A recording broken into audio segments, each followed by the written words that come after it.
So, we've talked about the Sony slash multi-platform side of snowboard games with the SSX stuff, and we've even delved a little into Nintendo's side a bit with 1080 Avalanche. But we haven't delved into one particular publisher in this field, Microsoft. Before we get too far ahead, let's talk about a little studio called Access Software. This company was founded in November of 1982 by Bruce Carver, co-creator of the studio alongside his brother Roger, the Link series of golf games, and Chris Jones, the man behind Tex Murphy.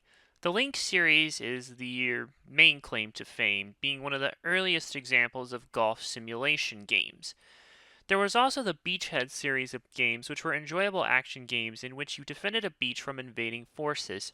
And the Tex Murphy series was a cool point and click adventure series that eventually evolved to using FMV, being one of the many styles of FMV games that wasn't the usual fare of trap 'em ups and light gun games, and whatever you classify Dragon's Lair as.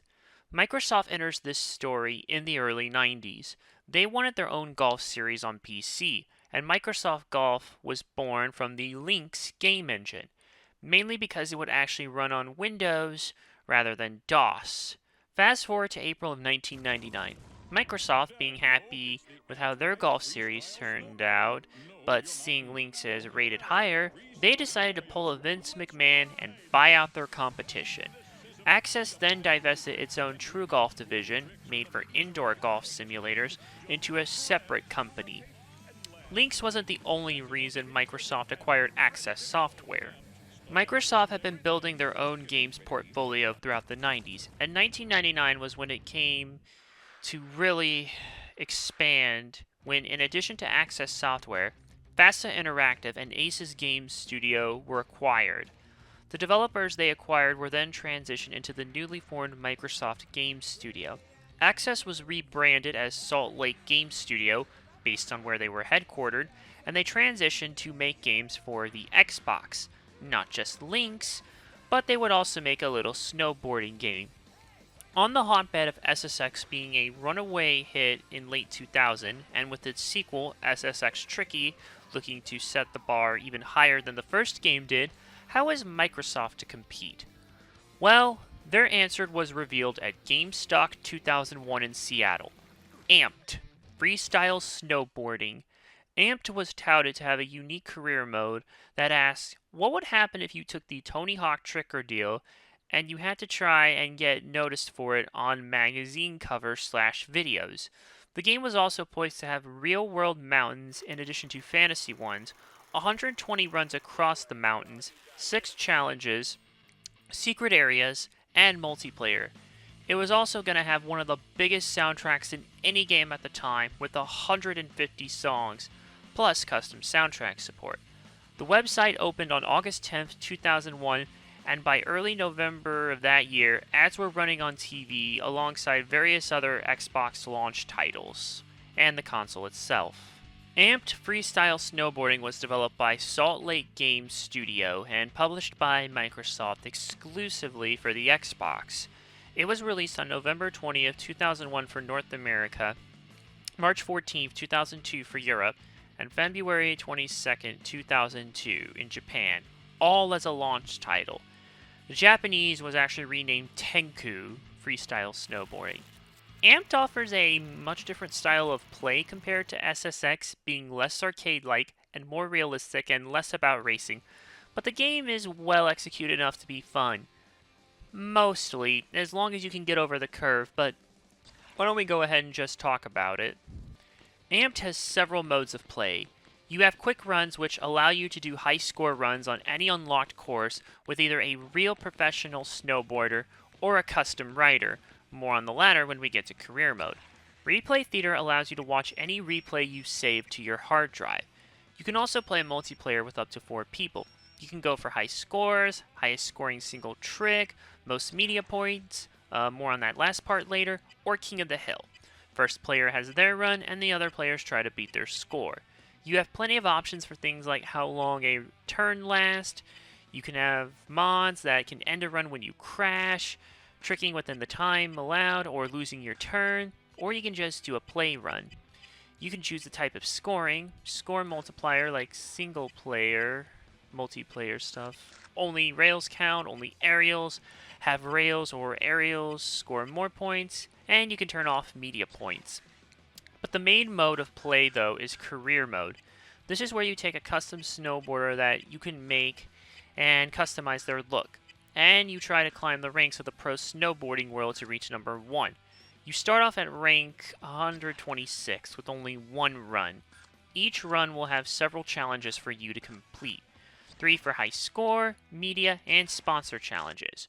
You also have pro challenges, but those won't come until later in the game when you've moved up enough in the ranks. Complete these challenges to open up more runs and keep on climbing the ranks. It's kind of like a precursor to SSX on tour, but there's really not much of a focus on racing here. It's more about tricking. A typical run starts you at a specific drop point. You can choose your drop point before you start the run. You'll move down the mountain performing various types of tricks. Grabs, flips, and spins, which you can use these two in conjunction with each other, and grinds. There's a different number of types of jumps, normal ramps, half pipes, etc. The typical snowboarding areas you've seen in real life are pretty much what you can expect to find here. Any tricks you do off any object and land successfully will count towards your overall score. You will also notice camera icons placed over certain objects as you venture down the course.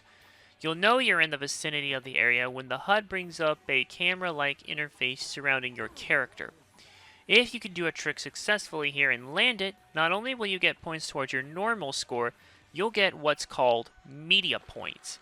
If you're really good, you can link several tricks together, like doing a spin and a flip, landing on a rail successfully, and land the trick on top of that. Especially in the realm of media points, it will all count out if you start the trick in a non-media area and end in a media area and successfully pull it off.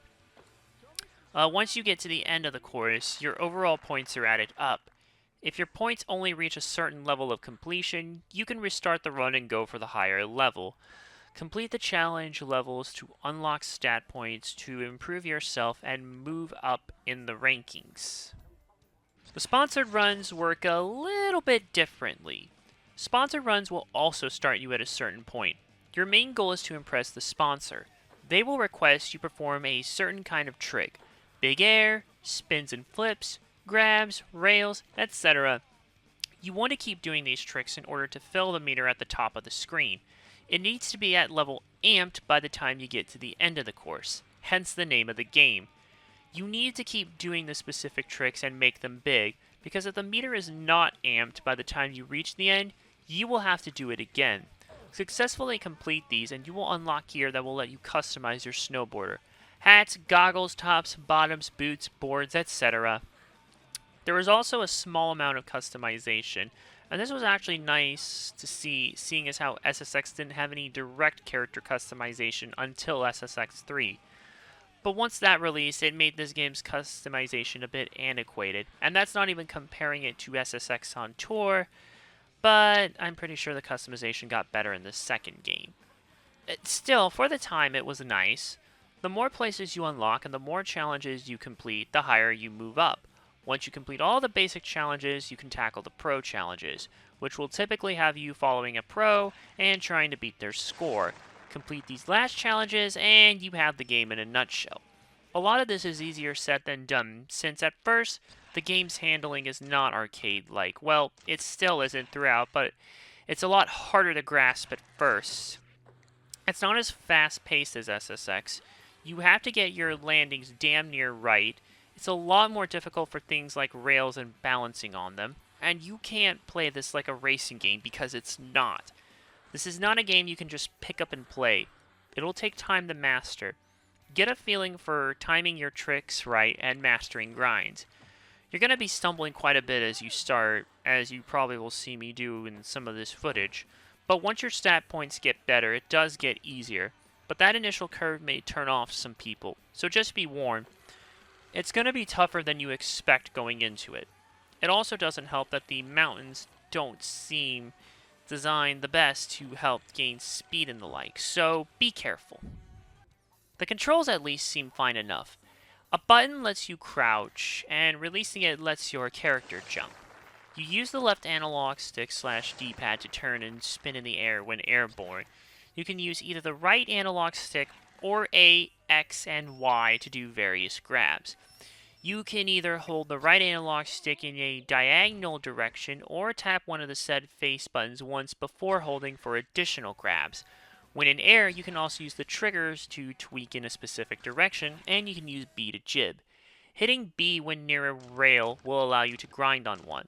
L/R will help you balance, B will let you jib slash rail slide. You can press B in conjunction with the D-pad slash left analog stick to do a tail slash nose press when grinding. L/R will let you switch your position from regular to goofy. You can also pull them lightly to tail in a specific direction to help with turning. White allows you to skip music tracks, and black allows you to change the camera angle. Everything works as it should, but it won't feel as good until you get your stat points up. Like I said earlier, there's a curve to it. Once you adjust to it, you'll be pulling off tricks like a pro in no time. The graphics here are very good. Many of the Xbox launch titles showed off just what the system was capable of, and Amped is no exception. The main highlight of Amped from this part are the mountains. They are based on real-life slopes, and there's around 3 square kilometers of terrain with all sorts of objects, but you're mainly going to find a lot of trees. Over 12,000 of them in actual 3D. The snow terrain alone has 150,000 polygons, and it's not even just the number of polygons that make the difference. The actual technique used to render the snow, bump mapping, just makes it look more like it does in real life. Many other games have probably trumped it in the years since, but for 2001 standards, it looked pretty damn impressive, and even still kind of did for a while after, especially since it was a launch title. Not to mention, there are snow effects of, well, snow being kicked up, and you can even see the trails on the snowy ground left by your board as you ride. Draw distance is usually far and fine, and there is plenty of background stuff going on in between the other riders doing things. Objects in general for rails, buildings, and other environmental objects are well rendered. The characters are also decently rendered, at least the playable characters. Background characters like the media people and other NPCs aren't quite as good looking, but they look okay. Animations for riding and doing tricks also looked pretty good, and they look smooth and how you would expect them to look in real life. I don't know if the moves were motion captured or not, but they do look good. There are all sorts of other little details as well that add up to the overall experience. If you were looking for a good game to show off the power of the Xbox, okay, all of them at launch would have done so, but specifically for snowboarding, Amped was a pretty good choice. The sound here is also good. Sound effect design is pretty basic, but it's what you've come to expect from the genre. Riding, grinding, landing, and all those sound effects associated with this sound good. Grinding sounds will vary depending on what you grind on. Landing can sound more or less impactful depending on how big or small your jump is. You get the idea. Menu sound effects in general are what they are, and they work. Really, there's not much more to say here. The big standout of the sound design of Amped is its massive soundtrack. No joke, this is one of the biggest soundtracks in any game I've ever seen, if you exclude combining every GTA radio station song into one soundtrack. Certainly of this genre, and yeah, at least of the extreme sports kind. The songs mostly consist of ones you would hear in the Tony Hawk's Pro Skater series, but with a more indie/underground focus with not as much mainstream. Artists featured include the Get Up Kids, The Anniversary, Game Face, Gray Area, and many more. The most notable artist here is a pre-Ocean Avenue Yellowcard, whose entire One for the Kids album appears here. If none of these artists fit your groove, or you just want to add your favorite songs from other games of this ilk, you can use the custom soundtrack function to put your own songs in. I miss when this feature was a thing. Bring it back for modern games. There's not much to say in terms of voice acting. It's relegated to background characters, mainly the media people, and it's fine. With how much content there is to unlock, you'll be spending quite a bit of time with Amped, on top of trying to get a good feel for it. Amped Freestyle Snowboarding is a well-made game that captures the more trick-oriented side of snowboarding that also adds a touch of realism. It looks good, sounds good, controls fine, takes advantage of all the Xbox power available, has a pretty big soundtrack, and the game has a lot to offer. However, the game can feel a little loose at times. There is a bit of a curve trying to get a feel for the game, especially when your stats aren't particularly great at the start. The sound effect design is kind of basic. There's not much in terms of voice acting, but you really shouldn't force it when you don't have to use it, unless you absolutely need to. Some other graphical effects aren't as good as others, and it's going to be a tougher game to get into if you're used to other snowboarding games. That doesn't necessarily make it a bad game. If anything, I think it offers something different that isn't just a downhill racer, but that initial bump is tough. If you're looking for a more arcade-like experience, you may want to look elsewhere. But if you want something different and unique and are willing to deal with the challenge in learning the game's quirks and feel, I think you might really enjoy Amped. I give Amped Freestyle Snowboarding a 3.5 out of 5. Thanks for watching. Click subscribe below and check out the playlist on screen for more content. To help support the show beyond the usual means, check out my Patreon and Ko-fi on the link tree in the description. And come by my Twitch where I conquer my backlog one game at a time. See you in the next video.